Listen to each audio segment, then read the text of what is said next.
नमस्कार साथियों, स्वागत है आपका दृश्य आईएएस के एनवायरनमेंट दिस वीक प्रोग्राम में। आप जानते हैं कि हमने हाल ही में इस प्रोग्राम की शुरुआत की थी और इस प्रोग्राम की शुरुआत करने के पीछे का ध्येय ये था कि पर्यावरण से संबंधित जितनी भी खबरें लगातार चर्चा में रही हैं, उनका स्टैटिक पोर्शन आपका तैयार हो सके। आपने देखा होगा कि यूपीएससी की प्रारंभिक परीक्षा में लगातार इस तरह के प्रश्न पूछे जा रहे हैं कि जो हाल फिलहाल में लगातार पर्यावरणीय खबरें चर्चा में रही हैं, उनके स्टैटिक पोर्शन को पूछा जा रहा है। इसलिए इस प्रोग्राम की शुरुआत की गई है ताकि पर्यावरण से संबंधित जितनी भी खबरें आपकी चर्चा में रही हैं, उनसे संबंधित आपका स्टैटिक पोर्शन तैयार हो जाए। पिछले एक सप्ताह की महत्वपूर्ण खबरों को इस प्रोग्राम में शामिल किया जाता है। इस सप्ताह की जो महत्वपूर्ण खबरें हैं वो रही हैं टील कार्बन पारिस्थितिकी तंत्र। आपने कई तरह के पारिस्थितिकी तंत्रों के बारे में पढ़ा होगा, लेकिन टील कार्बन पारिस्थितिकी तंत्र शायद ही आपके ध्यान में आया होगा। ये महत्वपूर्ण पारिस्थितिकी तंत्र है, विशेष तौर से जलवायु परिवर्तन के प्रभावों को सीमित करने के अंतर्गत इसका विशिष्ट महत्व है। तो इस पर बात करेंगे। केवलादेव राष्ट्रीय उद्यान टील कार्बन पारिस्थितिकी तंत्र के संदर्भ में विशेष रूप से महत्वपूर्ण हो जाता है, तो केवलादेव राष्ट्रीय उद्यान के बारे में जानेंगे। फिर हमारी अगली खबर होगी लॉयन टेल्ड मकाक की। लॉयन टेल्ड मैकॉक के संदर्भ में प्रश्न पहले भी यूपीएससी की प्रारंभिक परीक्षा में पूछा जा चुका है। इसके संपूर्ण परिप्रेक्ष्य को यहाँ पर समझने की कोशिश करेंगे और एक नया टर्म लगातार आजकल चर्चा में रहा है, उसको हम कहते हैं इकोसाइड। तो इकोसाइड के भी संपूर्ण परिप्रेक्ष्य को समझने की कोशिश करेंगे। इन सभी मुद्दों पर विस्तार से बात होगी, लेकिन उससे पहले आपके लिए एक सूचना है और सूचना यह है कि दृष्टि आईएएस हिंदी दिवस पर आपके लिए एक विशेष उपहार लेकर के आया है और उपहार यह है कि दृष्टि लर्निंग ऐप पर उपलब्ध सभी online pen drive, distance learning program और टेस्ट सीरीज पर आपको 13 और 14 सितंबर को 40% का आकर्षक डिस्काउंट दिया जा रहा है। हिंदी दिवस पर इस उपहार का लाभ जरूर उठाइए और इस उपहार का लाभ उठाने के लिए आप तुरंत दृष्टि लर्निंग ऐप को डाउनलोड कीजिए। साथ ही आप इन नंबरों पर भी कॉल कर सकते हैं। डिस्क्रिप्शन में दिए गए लिंक पर जाकर के भी आप इस सुविधा का लाभ उठा सकते हैं। तो 13 और 14 सितंबर को ये सुविधा आपके सामने उपलब्ध रहेगी। इस सुविधा का बिल्कुल भी लाभ उठाना न भूलें। आगे बढ़ते हैं अपने टॉपिक की तरफ। जैसा कि आपको बताया, हमारा आज का पहला टॉपिक होगा एक पारिस्थितिकी तंत्र, जिसकी चर्चा आपने शायद ही सुनी होगी, टील कार्बन पारिस्थितिकी तंत्र। हाल ही में केवलादेव राष्ट्रीय उद्यान में एक शोध किया गया है टील कार्बन पारिस्थितिकी तंत्र पर और इनको पर्यावरण जलवायु परिवर्तन से संबंधित प्रभावों को सीमित करने के अंतर्गत, विशेष तौर से ग्रीन हाउस गैसों के उत्सर्जन के अंतर्गत विशिष्ट महत्व इनका माना जा रहा है, जिसका नाम है टील कार्बन पारिस्थितिकी तंत्र। तो सबसे पहले यही जानते हैं कि ये होते क्या है। ये होते हैं गैर ज्वारीय मीठे पानी की आर्द्र भूमि में संग्रहित ऑर्गेनिक कार्बन को आप कह सकते हैं टील कार्बन के रूप में परिभाषित किया जाता है। किसको परिभाषित किया जाता है टील कार्बन के रूप में? गैर ज्वारीय मीठे पानी, यानी जो ज्वार भाटा से प्रभावित नहीं होते। ज्वार भाटा कहां पर उठते हैं? समुद्र में उठते हैं। तो समुद्र में उठने वाले ज्वार भाटा से अप्रभावित, यानी लैंड पर स्थित, भूमि पर स्थित आर्द्र भूमि, मीठे पानी की आर्द्र भूमि में संग्रहित ऑर्गेनिक कार्बन को ही सामान्य तौर से टील कार्बन के रूप में परिभाषित किया जाता है। और इसके अंतर्गत इन आर्द्र भूमियों में वनस्पति, सूक्ष्मजीवी बायोमास यानी माइक्रोबियल जो बायोमास होता है, साथ ही घुले हुए और कणीय कार्बनिक पदार्थ में संग्रहित कार्बन भी इसके अंतर्गत, टील कार्बन के अंतर्गत शामिल होती है। इसका महत्व क्यों है? इसका विशिष्ट महत्व इसलिए है क्योंकि ये ग्रीन हाउस गैस के विनियमन में महत्वपूर्ण भूमिका निभाता है। किस प्रकार से निभाता है, हम उसको भी जानने की कोशिश करेंगे। तटीय आर्द्र भूमि की तरह ही टील कार्बन पारिस्थितिकी तंत्र ग्रीन हाउस गैसों को विनियमित करने में मदद करते हैं। अगर इनका क्षरण होता है, अलग अलग कारणों से इनको नुकसान पहुंचता है, इस पारिस्थितिकी तंत्र में लगातार गिरावट आती है, चाहे वो भूमि उपयोग में परिवर्तन के कारण आए, चाहे प्रदूषण के कारण आए, चाहे जल निकासी के कारण आए, या लैंडस्केप में होने वाले परिवर्तनों के कारण आए, भूदृश्य में होने वाले परिवर्तनों के कारण आए, इससे वायुमंडल में कार्बन डाइऑक्साइड और मीथेन का उत्सर्जन अधिक हो सकता है। क्योंकि ये कार्बन डाइऑक्साइड और मीथेन को एक तरह से इनमें पावर होती है कार्बन डाइऑक्साइड के सिक्वेस्ट्रेशन की। इसलिए अगर इनका क्षरण होता है तो वायुमंडल में कार्बन डाइऑक्साइड और मीथेन का उत्सर्जन बढ़ सकता है, जो अंततः ग्लोबल वार्मिंग और जलवायु परिवर्तन जैसी घटनाओं को जन्म देने में भूमिका निभा सकता है। इसलिए इनके क्षरण को रोकना महत्वपूर्ण है, इनका प्रबंधन और संरक्षण विशेष रूप से महत्वपूर्ण हो जाता है। हाल ही में टील कार्बन पर भारत में पहला अध्ययन किया गया है। पहला अध्ययन कहाँ किया गया है? केवलादेव राष्ट्रीय उद्यान में। केवलादेव राष्ट्रीय उद्यान कहाँ पर स्थित है? राजस्थान के भरतपुर में ये स्थित है। और केवलादेव राष्ट्रीय उद्यान को टील कार्बन पारिस्थितिकी तंत्र के अंतर्गत विशेष रूप से महत्वपूर्ण माना जा रहा है, क्योंकि ये जलवायु अनुकूलन यानी क्लाइमेट अडेप्टेशन, जलवायु लचीलापन यानी क्लाइमेट रेजिलियंस में आर्द्र भूमि संरक्षण की महत्वपूर्ण भूमिका को भी सामने हमारे लाता है। आर्द्र भूमि के महत्व को ये सारी चीजें रेखांकित करती हैं। आर्द्र भूमि कार्बन को संग्रहित करके जलवायु परिवर्तन मिटिगेशन यानी उसके शमन में भी महत्वपूर्ण भूमिका निभाती है। जलवायु परिवर्तन जैसी घटनाओं को सीमित करने में महत्वपूर्ण भूमिका निभाती है, क्योंकि आर्द्र भूमियां जो ग्रीन हाउस गैसेस का उत्सर्जन होना होता है उसको सिक्वेस्ट्रेशन की, उसके अवशोषण की इनके अंतर्गत क्षमता होती है। इसलिए अगर इनका प्रभाव होता है तो ग्रीन हाउस गैसेस, अगर इनका क्षरण होता है तो ग्रीन हाउस गैसेस जैसे मीथेन और कार्बन डाइऑक्साइड उत्सर्जित होने की संभावना बढ़ती है, जिससे जलवायु परिवर्तन और ग्लोबल वार्मिंग जैसी घटनाएं और ज्यादा गंभीर हो जाएंगी। और इसलिए आवश्यकता इस बात की है कि टील कार्बन पारिस्थितिकी तंत्र के यानी जो भूमि पर स्थित आर्द्र भूमि है उनके संरक्षण और प्रबंधन के महत्वपूर्ण कदम उठाए जाने की आवश्यकता है, चाहे वो केंद्र सरकार को हो और चाहे राज्य सरकार के हो। जो केवलादेव राष्ट्रीय उद्यान में टील कार्बन पारिस्थितिकी तंत्र को लेकर के शोध किया गया है, उसके प्रारंभिक निष्कर्ष क्या है? उसके प्रारंभिक निष्कर्ष इस प्रकार के हैं कि केवलादेव राष्ट्रीय उद्यान में मीथेन उत्सर्जन का उच्च स्तर पाया गया है और उत्सर्जनों को, इस तरह के उत्सर्जन को कम करने के लिए बताया गया है कि विशेष बायोचार यानी चारकोल की आवश्यकता सामान्य तौर से इस तरह रहती है और इसका सुझाव दिया गया है। साथ ही अगर हम केवलादेव राष्ट्रीय उद्यान के अंतर्गत टील कार्बन पारिस्थितिकी तंत्र के संरक्षण का प्रयास करते हैं तो इससे न केवल एक कार्बन पूल को बनाने में, टील कार्बन पूल को बनाने में महत्वपूर्ण भूमिका वो निभा सकती है, बल्कि भूजल स्तर में भी सुधार होगा, बाढ़ जैसी घटनाओं में कमी आने की संभावना रहेगी। और साथ ही आपने देखा होगा कि गर्मी के दिनों में शहरी क्षेत्रों में बहुत बड़े स्तर पर कॉन्क्रीटाइजेशन यानी कंक्रीटीकरण होने की वजह से एक हीट ट्रैप हो जाती है। जब हीट बहुत बड़े स्तर पर ट्रैप हो जाती है तो इस घटना को ऊष्मा द्वीप यानी हीट लैंड के रूप में संबोधित किया जाता है।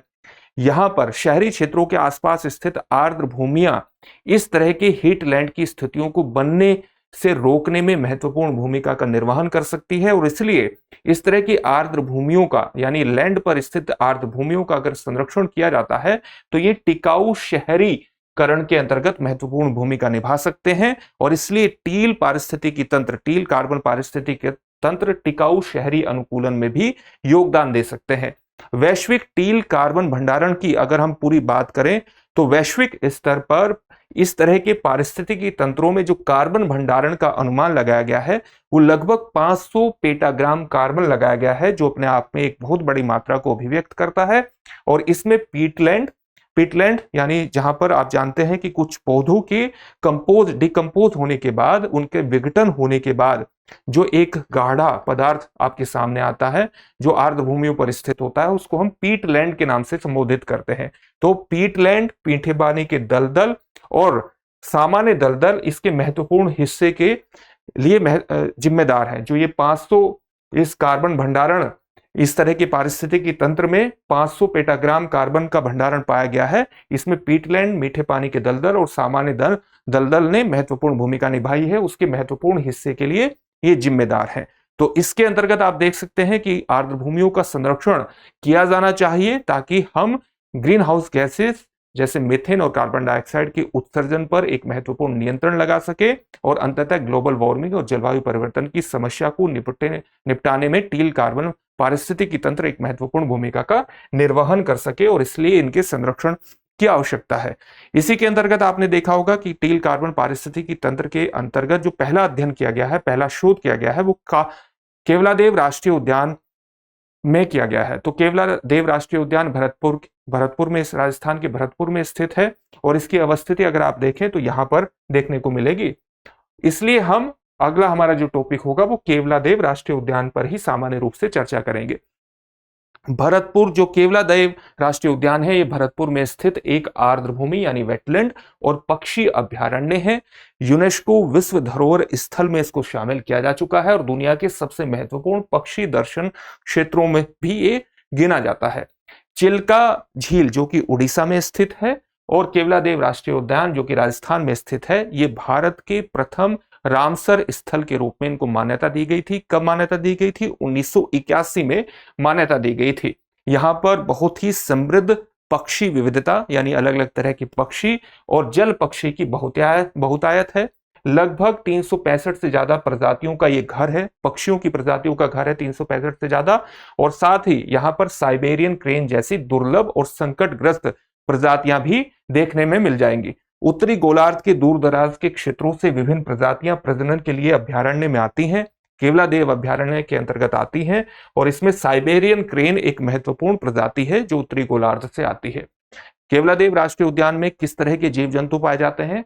इसमें सियार, सांभर, नीलगाय, जंगली बिल्लियां, लकड़बग्घा, जंगली सुअर, शाही और नेवला जैसे जानवर पाए जाते हैं। किस तरह की वनस्पति यहाँ पर पाई जाती है? उष्णकटिबंधीय शुष्क पर्णपाती वन। उष्णकटिबंधीय क्षेत्र आप जानते हैं कि हमारे जो विषुवत रेखा होती है उससे ऊपर 23.5 डिग्री पर कौन सी रेखा होती है? कर्क रेखा होती है। और उससे दक्षिण में 23.5 डिग्री पर कौन सी रेखा होती है? मकर रेखा होती है। और इनके बीच का, कर्क रेखा से मकर रेखा के बीच का क्षेत्र उष्णकटिबंधीय क्षेत्र कहलाता है।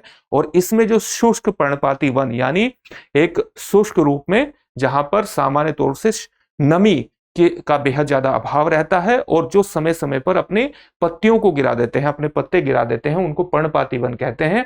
तो केवलादेव राष्ट्रीय उद्यान में उष्णकटिबंधीय शुष्क पर्णपाती वन पाए जाते हैं जिसमें बबूल और नीलोटिका का प्रभुत्व है। साथ ही यहाँ पर शुष्क घास की उपस्थिति भी आपको देखने को मिल जाएगी। साथ ही अगर हम नदियों की बात करें तो केवलादेव राष्ट्रीय उद्यान से 2 महत्वपूर्ण नदियां बह करके निकलती हैं। कौन कौन सी नदियां हैं? गंभीर नदी और बाणगंगा नदी। ये हमने बात की केवलादेव राष्ट्रीय उद्यान के बारे में सामान्य तौर से। एक और मुद्दा लगातार चर्चा में रहा, उस मुद्दे का नाम है lion tailed macaque. Lion tailed macaque पर पहले यूपीएससी की प्रारंभिक परीक्षा में प्रश्न आ चुका है। यह हाल फिलहाल में चर्चा में क्यों रहा? चर्चा में ये रहा कि लॉयन टेल्ड मैकॉक जो कि मुख्य रूप से पश्चिमी घाट के अंतर्गत पाया जाता है। पश्चिमी घाट में ये शरावती नदी घाटी के अंतर्गत इनकी बहुत बड़ी संख्या का अनुमान हाल ही में लगाया गया है। लगभग 730 लॉयन टेल्ड मैकॉक यानी ऐसे मैकॉक जिनकी जो पूंछ है वो शेर की तरह होती है, इसलिए इनको शेर पूंछ मैकॉक के नाम से भी जाना जाता है। लॉयन टेल्ड मैकॉक शरावती नदी घाटी में इनकी संख्या 730 लगभग अनुमानित की गई है। शरावती नदी लगभग 132 किलोमीटर तक बहती है और कर्नाटक की लगभग 4 जल विद्युत परियोजनाएं शरावती नदी घाटी में है जो कि कर्नाटक की जल विद्युत ऊर्जा का लगभग 40% की पूर्ति करता है। इसलिए इसके संरक्षण के लिए विशेष प्रयास किए जाने चाहिए और किसी भी तरह की परियोजना से अगर इस क्षेत्र को नुकसान होता है तो लॉयन टेल्ड मैकॉक की जो जनसंख्या है, जो संख्या है, उस पर नकारात्मक प्रभाव पड़ सकता है। और हाल ही में एक पंप स्टेशन पर लगातार विवाद कर्नाटक में चल रहा है जिससे शरावती नदी क्षेत्र में पंप स्टेशन पर, पानी के पंप स्टेशन पर लगातार विवाद चल रहा है जिसके कारण वहां स्थित लॉयन टेल्ड मैकॉक भी चर्चा में आ जाता है। तो इसके बारे में सामान्य जानकारी हम हासिल करेंगे। लॉयन टेल्ड मैकॉक की एक सामान्य तस्वीर आप देखिए, इसके मुंह के आसपास एक सफेद रंग का आप अयाल भी पाएंगे। इसके बारे में सामान्य जानकारी क्या है? सबसे छोटी मैकॉक प्रजातियों में शामिल है। इसका वजन कितना है? 2 से 10 किलोग्राम है। शरीर की लंबाई कितनी है? 62 से 61 सेंटीमीटर के बराबर इसकी लंबाई होती है। अगर हम इसकी पूंछ की लंबाई देखें तो वो लगभग 25 सेंटीमीटर के बराबर होती है जिसमें काले रंग का गुच्छा होता है और ये नर में अधिक स्पष्ट होती है। आप देखिए शेर की तरह इसकी पूंछ दिखाई देती है और इसलिए इसको शेर पूंछ मैकॉक या लॉयन टेल्ड मैकॉक के नाम से जाना जाता है। अगर हम इसकी सिर और ठोड़ी के चारों ओर विशिष्ट हल्के रंग का अयाल होता है, ये इसका अयाल होता है। सामान्यतः आप देख सकते हैं कि सफेद रंग का है ये। अगर हम इसको छोड़ दें तो ये काले बाल होने के कारण इसे दाढ़ी वाला बंदर का भी उपनाम दिया गया है। साथ ही इसे वांडरू के नाम से भी जाना जाता है। वांडरू के नाम से भी इसको जाना जाता है, इसके नाम से भी ये विख्यात है। और शेर पूंछ वाले मकाक ये एकांत प्रिय होते हैं और शर्मीले भी होते हैं। 10 से 20 सदस्यों के पदानुक्रमित समूहों में रहते हैं, यानी एक प्रकार की हायरार्की भी इनमें होती है। एक नेता होता है और उसके पीछे पीछे पूरा समूह चलता है। सामान्य तौर से कहां पर ये पाए जाते हैं? पश्चिमी घाट में पाए जाते हैं। समूह के प्रमुख नर अपने क्षेत्र में प्रवेश करने वाले बाहरी लोगों को सचेत करने के लिए, यानी अन्य लॉयन टेल्ड मकोक को सचेत करने के लिए हूं की आवाज निकालते हैं। जिस प्रकार मनुष्य के समान हूं की आवाज निकालते हैं, तो अन्य समूह के सदस्यों को सचेत करने के लिए, बाहरी किसी प्रजाति से सचेत करने के लिए हूं की आवाज निकालते हैं। इनके बारे में कुछ और महत्वपूर्ण तथ्यों को पता करते हैं। जो इनका प्राकृतिक आवास है, जैसा कि अभी आपको बताया गया, प्राकृतिक आवास कहां पर है? पश्चिमी घाट के कर्नाटक, केरल, तमिलनाडु के खंडित वर्षा वनों में इनका मूल निवास है। ज्यादातर उष्णकटिबंधीय नम सदाबहार जंगलों की ऊपरी छतरी में रहते हैं, यानी ऊपर का जो एरिया है वहीं पर ये रहते हैं। मुख्य रूप से क्या खाते हैं? फलों को और बीजों पर भोजन करते हैं, लेकिन इसके अलावा पत्तियों, कलियों, कीटों और छोटे कशेरुकियों का भी ये सेवन करते हैं। इनके पारिस्थितिकी तंत्र का और इस सब से, इस तरह के भोजन करने से पूरे पारिस्थितिकी तंत्र का एक महत्वपूर्ण संतुलन भी स्थापित होता है। तो पारिस्थितिकी तंत्र को मेंटेन करने में भी इनकी एक महत्वपूर्ण भूमिका स्थापित हो जाती है। ये इनके प्राकृतिक आवास की बात करें, अगर हम इनके संरक्षण की स्थिति को देखें, इनके कंजर्वेशन के स्टेटस को देखें, तो international union for the conservation of nature IUCN की रेड लिस्ट में ये एंडेंजर्ड यानी संकटग्रस्त श्रेणी में आते हैं, यानी इनके संरक्षण के प्रयास किए जाने चाहिए। इसी प्रकार से convention on international trade in endangered species of wild fauna and flora यानी साइट्स के परिशिष्ट 1 यानी अपेंडिक्स 1 में इनको रखा गया है, यानी इनके अंतर्राष्ट्रीय व्यापार को रोके जाने की आवश्यकता है, वरना ये विलुप्त भी हो सकते हैं। और इसके अलावा पर्यावरण संरक्षण अधिनियम 1972 के परिशिष्ट 1 में इनको अनुसूची 1 में रखा गया है। अनुसूची 1 में रखने का मतलब सीधे तौर पर यह है कि इनके संरक्षण के प्रयास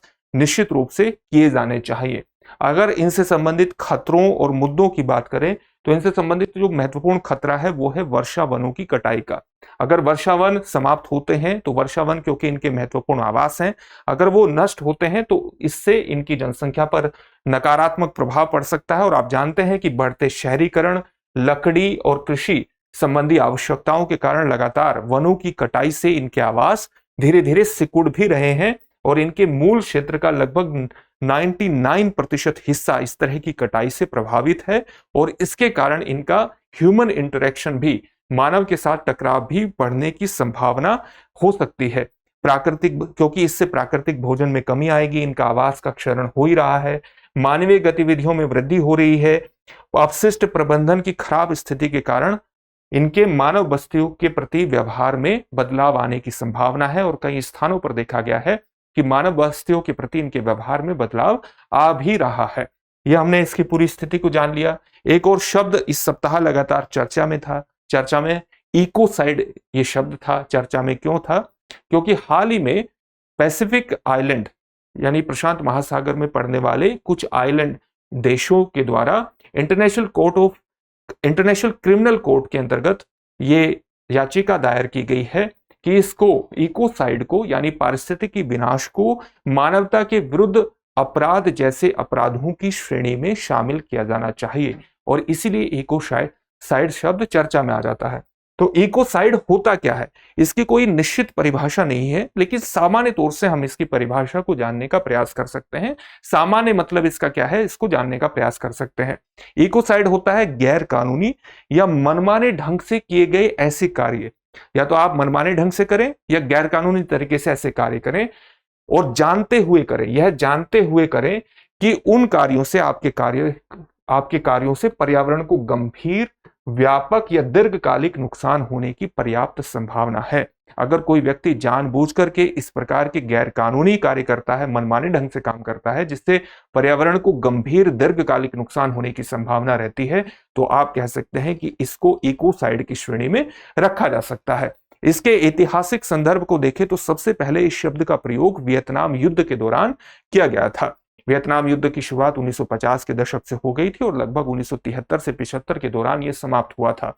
वियतनाम युद्ध के दौरान अमेरिका द्वारा यह आरोप लगाया जाता है कि एजेंट ऑरेंज का प्रयोग किया गया, और एजेंट ऑरेंज का प्रयोग जो किया जाता था वो जंगलों को नष्ट करने के लिए किया जाता था। लेकिन एजेंट ऑरेंज में डायोक्सिन होती है जो कि एक विषैला रसायन होता है, और इससे वहां की जनसंख्या को भी नुकसान पहुंचा और पर्यावरण को बहुत बड़े स्तर पर क्षति हुई। इसीलिए 1970 के सामान्यतः वियतनाम युद्ध के दौरान इस शब्द का प्रयोग हुआ, जिसको हम इकोसाइड के नाम से जानते हैं। और इस शब्द का जो सबसे प्रथम प्रयोग किया, इस शब्द को जिसने गढ़ा, उसका नाम था जीव विज्ञानी आर्थर गैल्स्टन के द्वारा यह गढ़ा गया था। 1970 में युद्ध और राष्ट्रीय उत्तरदायित्व पर आयोजित सम्मेलन के दौरान इन्होंने इस पर प्रकाश डाला था, आर्थर गैल्स्टन ने। संयुक्त राष्ट्र चर्चाओं का यह हिस्सा बना और स्वीडिश प्रधानमंत्री ओलोफ पाल्मे ने 1972 में इसका विशेष रूप से उल्लेख किया यूएन की चर्चाओं, संयुक्त राष्ट्र की चर्चाओं के दौरान।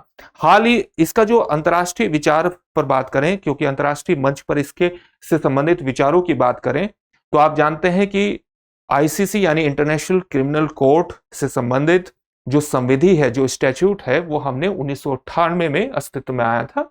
और 1998 में यह अस्तित्व में आया था और लागू कब हुआ था? लागू वर्ष 2002 में हुआ था। यानी international court of justice, international criminal court की जो व्यवस्था है वो 1 जुलाई 2002 में हमारे सामने आ जाती है। 1998 में ही आईसीसी यानी इंटरनेशनल क्रिमिनल कोर्ट, राष्ट्रीय आपराधिक न्यायालय के रोम संविधि यानी रोम स्टैट्यूट में इकोसाइड को शांति के विरुद्ध एक अंतर्राष्ट्रीय अपराध के रूप में शामिल करने का प्रस्ताव प्रस्तुत किया गया था, लेकिन इसे उस समय अपनाया नहीं गया था। वर्तमान में कई देश ऐसे हैं, दर्जनों देश ऐसे हैं जहां पर इकोसाइड को एक अपराध माना जाता है। कौन कौन से देश हैं? जैसे बेल्जियम है, फ्रांस है, इन जैसे देशों में इकोसाइड को अपराध माना गया है। इसका हाल में संदर्भ क्यों आया है? एक संदर्भ तो मैंने पैसिफिक आइलैंड का बता दिया, और एक संदर्भ रूस यूक्रेन युद्ध जिसकी शुरुआत फरवरी 2022 से हुई थी, उसका भी एक संदर्भ है।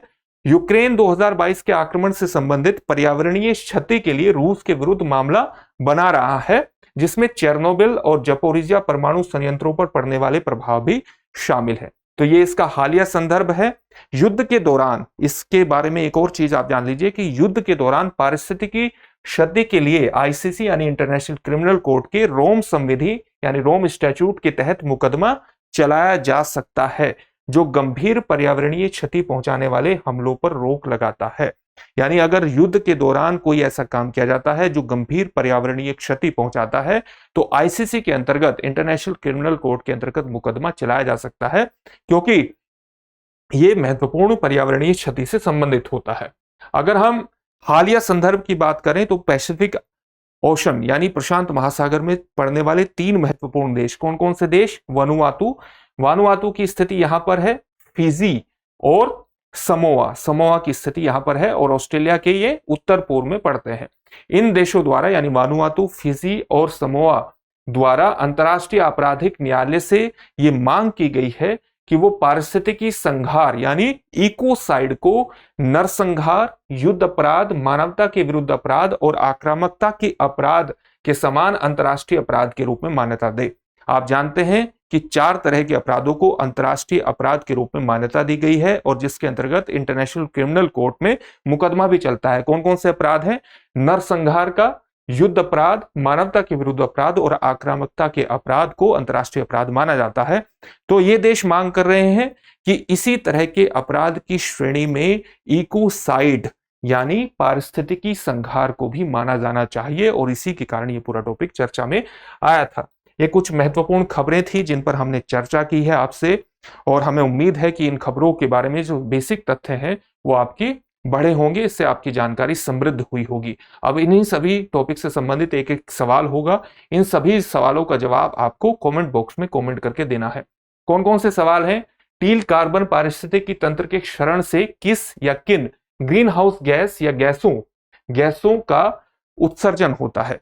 आपके ऑप्शंस क्या हैं? आपके ऑप्शंस हैं मिथेन, कार्बन डाइऑक्साइड, ए और बी दोनों, उपरोक्त में से कोई नहीं।